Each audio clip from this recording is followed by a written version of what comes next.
بنا للدعوة لله رب العالمين تطيب. أسعد قلوبا بالهداية والتقى ونر طريقي كي أراه يطيب. بسم الله الرحمن الرحيم. الحمد لله رب العالمين، والصلاة والسلام على أشرف الأنبياء والمرسلين نبينا Muhammad wa ala alihi wa sahbihi ajma'in. Chers frères, chères sœurs, assalamu alaikum wa rahmatullahi wa barakatuh. Et bienvenue à tous et à toutes dans la continuité du hadith numéro 8 où sur le rapporté par Abu Huraira radiyallahu anhu d'une immense importance. عن أبي هريرة عبد الرحمن بن صخر رضي الله عنه قال سمعت رسول الله صلى الله عليه وسلم يقول ما نهيتكم عنه فاجتنبوه وما أمرتكم به فأتوا منه ما استطعتم فإنما أهلك الذين من قبلكم كثرة مسائلهم واختلافهم على أنبيائهم رواه البخاري ومسلم. Abu Huraira, Abdurrahman ibn Sakharin radiyallahu anhu rapporte qu'il a entendu le messager d'Allah sallallahu alayhi wa sallam dire: ce que je vous interdis, abstenez-vous-en, et ce que je vous ordonne, faites-le selon vos capacités. Certes, ceux qui vous ont précédés périrent du fait de leurs nombreuses questions et divergences avec leurs prophètes. Ce hadith est authentique, il a été authentifié par l'imam al-Bukhari et Muslim, et il est d'une immense importance. Chers frères, chères sœurs, ce hadith est d'une immense importance. Il nous montre comment se comporter religieusement vis-à-vis des obligations qu'Allah subhanahu wa ta'ala nous a ordonnées et des interdits que Allah ainsi que son messager nous ont interdits. Yani comment le musulman se comporte vis-à-vis de cela. Et aussi le fait cela montre aussi le fait d'obéir, l'obligation d'obéir au prophète alayhi salatu wassalam, car la guidée, le bonheur dans cette vie d'ici-bas et dans l'au-delà est selon le suivi du prophète alayhi salatu wassalam. Donc ce hadith porte sur l'obligation d'obéir au prophète alayhi salatu wassalam, mais aussi sur un point qui mérite notre attention. La personne, elle doit prendre garde, elle doit prêter attention, c'est-à-dire les causes qui ont mené les communautés précédentes à la perdition. Il est important pour le musulman de les connaître afin de s'en écarter. Qu'est-ce qui a mené les nations qui nous ont précédés, les communautés qui nous ont précédés à leur perdition? Parmi les choses qui ont été citées dans ce hadith, et que le musulman doit prendre garde à cela, c'est les nombreuses questions qui étaient posées et leur divergence, leur opposition à leur prophète. Donc, le musulman, par l'intermédiaire de ce hadith, il apprend, il s'éduque dans la manière de se comporter envers le prophète alayhi salatu wassalam, et aussi dans les questions qu'il pose, c'est-à-dire de ne pas poser des questions sur lesquelles il n'y a pas intérêt, Donc ça te montre ça t'éclaircit et te décrit un chemin clair à suivre dans ta vie religieuse, comme cela a été rapporté dans un hadith du prophète alayhi salatu wassalam qui montre la manière de poser les questions, c'est-à-dire de poser des questions qui sont profitables, comme les compagnons posaient des questions qui étaient profitables. Et le prophète sallallahu alayhi wa sallam, comme dans cette version de hadith qui a été authentifiée par l'imam Muslim, qui montre le fait de ne pas poser des questions qui n'ont pas intérêt pour la personne. Comme le prophète sallallahu alayhi wa sallam a dit: Ayyuhan nas, inna Allah kataba alaykum al-hajj fahujju. Dans ce hadith, le prophète sallallahu alayhi wa sallam a dit: ô vous les gens, Allah vous a légiféré le pèlerinage, accomplissez le pèlerinage. L'un de ceux qui étaient présents se leva et dit: ô messager d'Allah, tous les ans, le messager d'Allah sallallahu alayhi wa sallam se tut. Puis il répéta: ô vous les gens, Allah vous a légiféré le pèlerinage, accomplissez-le. Donc, l'homme se leva à nouveau et répéta la question une troisième fois. Le prophète sallallahu alayhi wa sallam dit alors: Law qultu na'am, la wajabat wa lam istata'tum. Si je disais oui, il vous serait rendu obligatoire et vous n'en seriez pas capable. C'est-à-dire que ça aurait été une difficulté pour les gens d'accomplir le pèlerinage de manière annuelle, car le pèlerinage, comme vous le savez, nécessite de voyager, nécessite des dépenses, nécessite une force aussi physique. Et de ce fait, Allah subhanahu wa ta'ala, par miséricorde d'Allah Azza wa Jal, ne le rendit obligatoire qu'une fois dans la vie du croyant. Puis le prophète sallallahu alayhi wa sallam a dit par la suite: Dharuni ma taraktukum, laissez-moi ce que je vous ai laissé. C'est-à-dire, ne demandez pas au sujet de ce qu'il ne vous a pas été ordonné de faire. Faites ce qui vous a été ordonné et abstenez-vous de ce qui vous a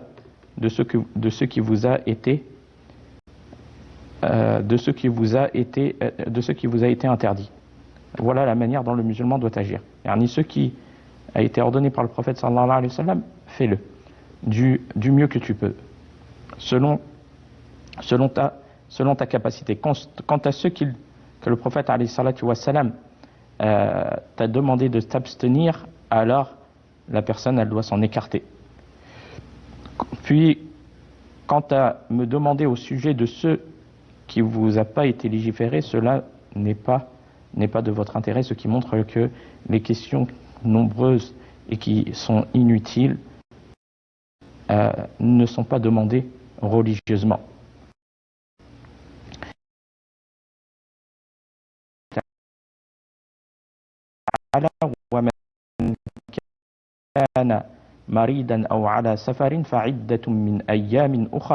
Et quiconque est malade ou en voyage, alors qu'il jeûne un nombre égal d'autres jours. Et cela montre que la personne est différente dans l'accomplissement des obligations. Il y a des personnes qui vont être capables et des personnes qui vont être dispensées du fait, par exemple, qu'il est incapable de jeûner, il est malade, d'une maladie qu'on espère la guérison, et donc il jeûnera par la suite un nombre de jours, le nombre de jours qu'il n'a pas jeûné. Allah subhanahu wa ta'ala, il dit à ce sujet: Fattaqullah mastata'tum. Craignez Allah donc autant que vous pouvez. La personne, elle fait selon ses capacités, du mieux qu'elle peut. Et Allah azza wa jalla, il dit dans un autre verset: La yukallifullahu nafsan illa wus'aha. Allah n'impose à aucune âme une charge supérieure à sa capacité. Et nous avons donné l'exemple de la personne qui prie. Elle doit prier debout de base. Mais si la personne, elle n'est pas capable de prier debout, donc elle prie assis. Et si elle n'est pas capable de prier assis, eh bien par la suite, elle prie couchée de côté. Comme il est venu dans un hadith qui a été authentifié par l'imam al-Bukhari, عن عمران بن حسين رضي الله عنهما قال: كانت بي بواسير فسألت النبي صلى الله عليه وسلم عن الصلاة فقال: صل قائما فإن لم تستطع فقاعدا فإن لم تستطع فعلى الجنب. Imran ibn Hussein radiallahu anhu, qu'Allah l'agrée, lui et son père, a dit: je souffrais d'hémorroïdes. J'ai donc questionné le messager d'Allah sallallahu alayhi wa sallam sur la manière de prier, et il m'a répondu: prie debout. Si tu ne peux pas, alors assis, et si tu ne peux pas, alors couché de côté. Et cela montre que la personne, elles sont différentes. Donc la personne, elle doit s'acquitter des obligations selon sa capacité. Et si elle n'est pas capable, son obligation tombe jusqu'à ce qu'elle son excuse prenne fin, et ça montre la miséricorde d'Allah subhanahu wa ta'ala et de cette législation religieuse, et qu'elle émane d'Allah azza wa jal, qui sait ce qui est adapté aux gens à tout temps et toute époque, et les issues face à des difficultés rencontrées. Donc cela fait partie de la facilité de cette législation, et qu'elle enlève, quand la personne connaît cette législation, du fait de ressentir que il y a miséricorde, et qu'elle enlève la difficulté aux gens. Puis par la suite, le prophète sallallahu alayhi wa sallam a dit dans le hadith, il dit alayhi salatu wa sallam: ce que je vous interdis, abstenez-vous-en. Et les interdictions, la personne, elle doit s'en exarter et s'en abstenir. Car l'agissement est différent de l'abstention. Yani, l'acte est accompli selon la capacité de la personne, le fait d'agir selon la capacité. Mais l'abstention, toute personne est capable de s'en abstenir, car il est plus facile de s'abstenir d'une chose que du fait d'en accomplir une chose qui est demandée et qui est obligatoire. Donc l'abstention, elle est demandée à tous. C'est pour cela que le prophète sallallahu alayhi wa sallam a dit: ce que je vous interdis, abstenez-vous-en. Ce que je vous interdis, abstenez-vous-en. Et le prophète sallallahu alayhi wa sallam, il n'a pas dit, regardez, il n'a pas dit: ce que je vous interdis, abstenez-vous-en selon vos capacités. Non. Yani, ce que je vous ordonne, faites-le selon vos capacités, car il y a des personnes qui vont retrouver difficultés, comme les exemples que nous avons cités. Mais par contre, concernant l'abstention, le prophète sallallahu alayhi wa sallam, il a dit: ce que je vous interdis, abstenez-vous-en.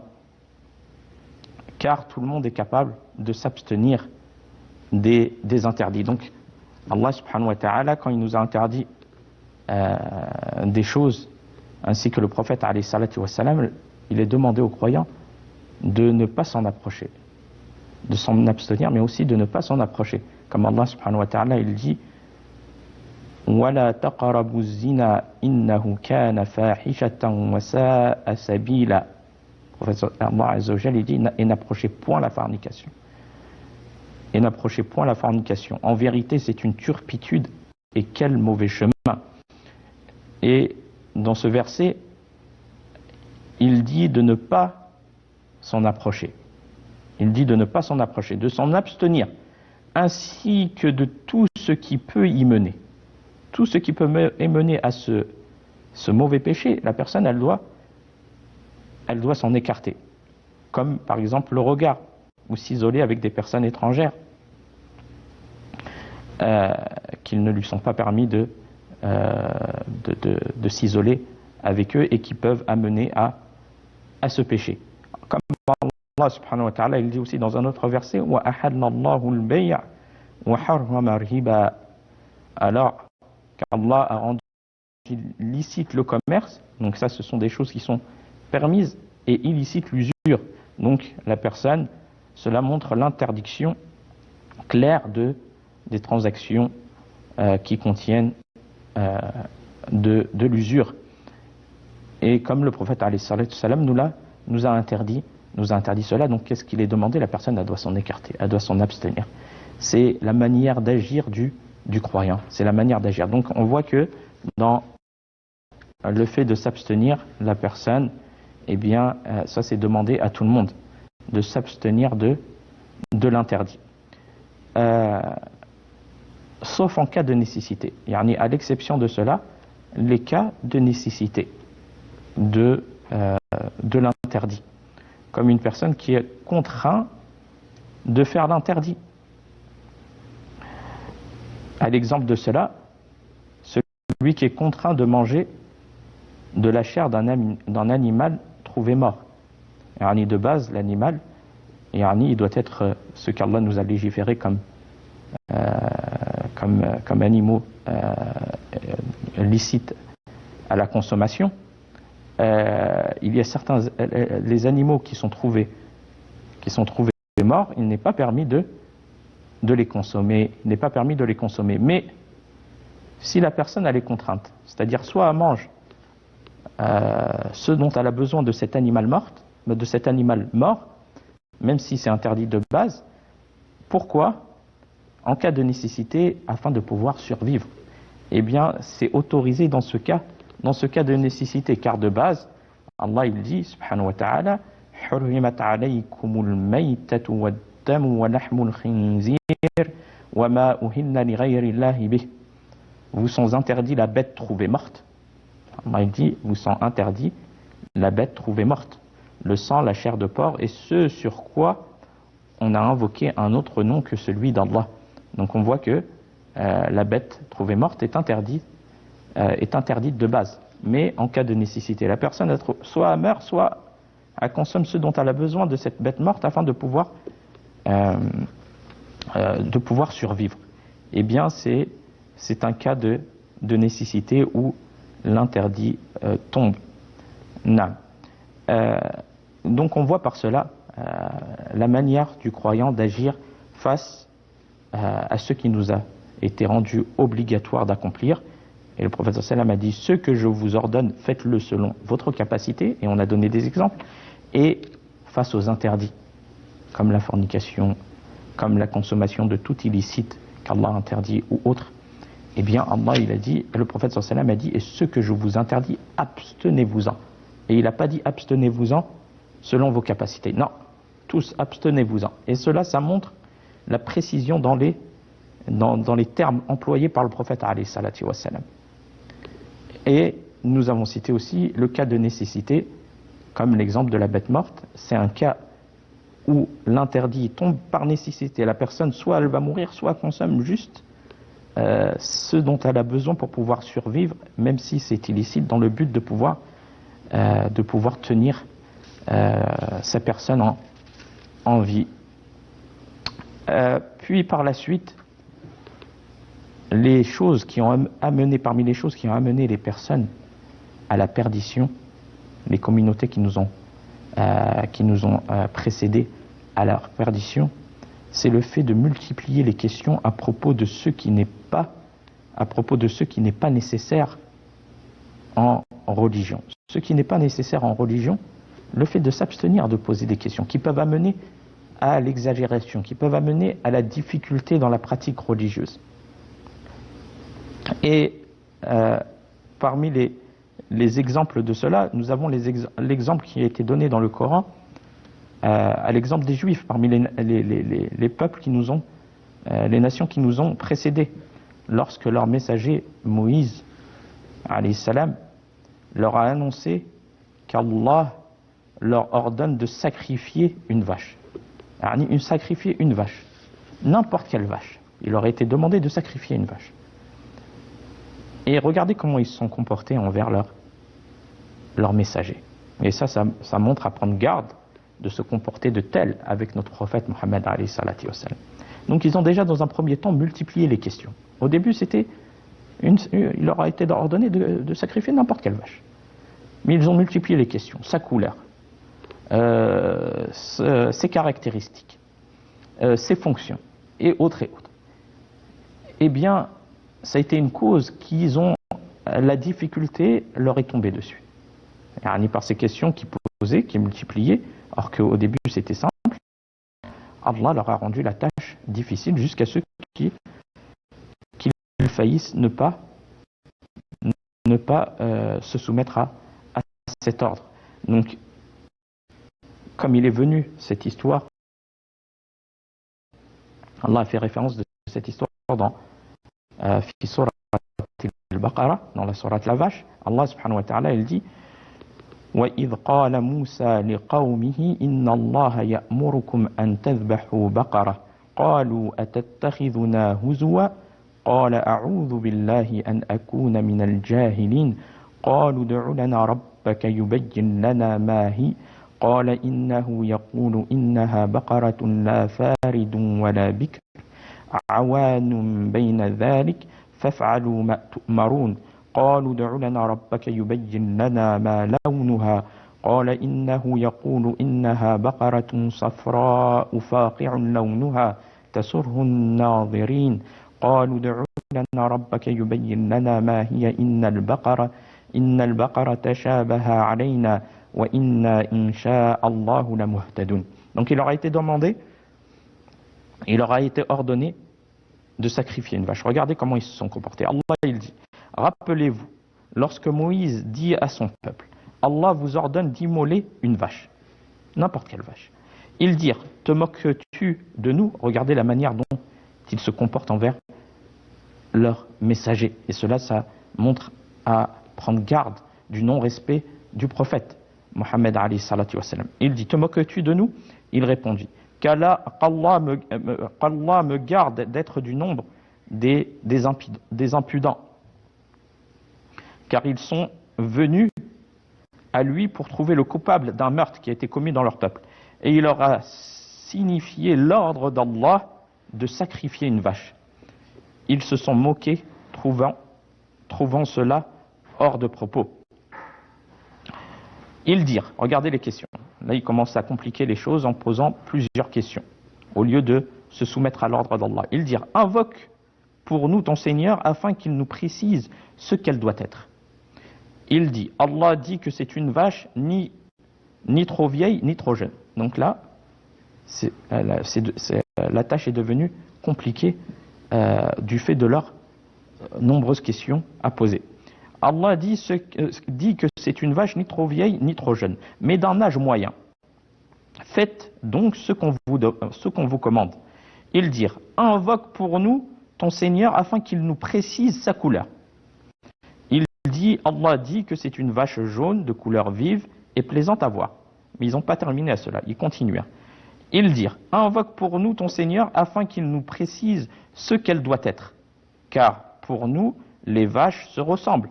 Et si Allah le veut, nous saurons alors la trouver. Allah dit que c'est une vache qui n'a été asservie ni au labour de la terre, ni à l'irrigation des champs, exempte de défauts et de tâches. Ils dirent, tu nous apportes enfin la vérité. Ils l'ont alors immolé, mais peu s'en fallut qu'ils ne l'eussent pas fait. Regardez, le fait qu'ils ont compliqué, en multipliant les questions, Allah il a compliqué leur tâche à effectuer. Dans leurs paroles, lorsqu'ils dirent, tu nous apportes enfin la vérité, Cheikh Al-Uthaymin, rahmatullah alayhi, il dit deux possibilités. Tu ne l'as enfin décrite, ou tu dis enfin vrai. Regardez comment il se comporte. Ou tu dis enfin vrai, alors qu'auparavant tu te moquais. Et ceci relève de leur ignorance. Cheikh Al-Sa'di, il dit, rahimahullah, ceci relève de leur ignorance, car il leur a apporté la vérité dès le début. Les messagers, ils mentent pas, ils disent la vérité. S'ils avaient présenté n'importe quelle vache, cela aurait suffi. Mais ils ont voulu compliquer les choses en multipliant les questions et Allah leur a rendu la chose difficile. Donc regardez l'éducation que nous devons prendre à travers les questions posées, les questions demandées, afin que cela n'amène pas à la difficulté de la pratique religieuse de la personne, le fait de multiplier les questions là où il n'y a pas d'intérêt. Ce qui t'a été légiféré, accomplis-le. Ce qui t'a été interdit, écarte-toi-en. Et cela, c'est une voie, un chemin que le musulman se doit de prendre face aux obligations et aux interdictions. Mais s'il y a des questions qui sont importantes, qui sont utiles pour toi, pour la communauté, comme les compagnons posaient des questions utiles, la personne, à ce moment-là, il lui est demandé de poser des questions. Mais les questions qui n'ont pas d'intérêt ou qui sont inutiles, la personne, elle doit les délaisser à l'exemple de ce qui a été cité dans les textes sacrés. Wa fil khitam hadha wallahu a'lam wa sallallahu ala nabiyyina Muhammad wassalamu alaykum wa rahmatullahi wa barakatuh.